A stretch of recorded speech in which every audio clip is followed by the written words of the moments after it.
The Tucson sector of the U.S.-Mexico border runs through the Sonoran Desert. It's an unforgiving environment for migrants. The first obstacle is going to be the terrain in general, especially here in Tucson sector. It's very inhospitable, and then you add the climate to that with the heat.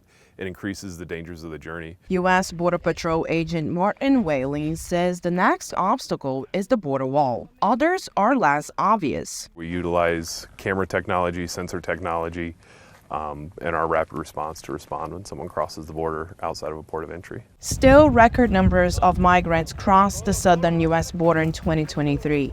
Even the inhospitable Tucson sector, where Nogales is located, saw record numbers attempting to cross. Since the proclamations, our numbers have dropped. U.S. Border Patrol agent Robert Ortiz says an executive order signed by President Joe Biden in June tightened restrictions on migrants and asylum seekers entering the country. In addition to that, it helps us with the removal process. A lot of that stuff gets expedited. Border Patrol says in the Nogales area, they've apprehended people from more than 150 countries. The number of migrant arrivals from African and Asian nations has also seen a decline. Because the message is getting out to the rest of the world that there are consequences for coming in here into the United States illegally. But for some experts, border security is about more than just obstacles.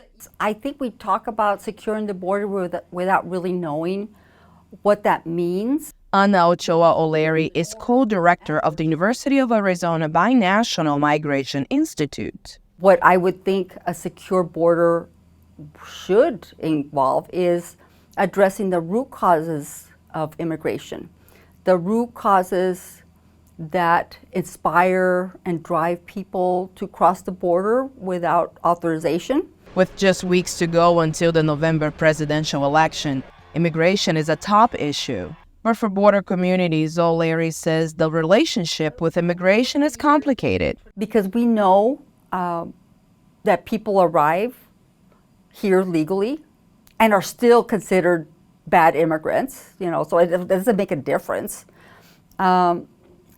We are products of that going back and forth the border, legally or not legally. Meanwhile, the Border Patrol will keep working to stop people from crossing the border illegally. Aline Barros, VOA News, Arizona.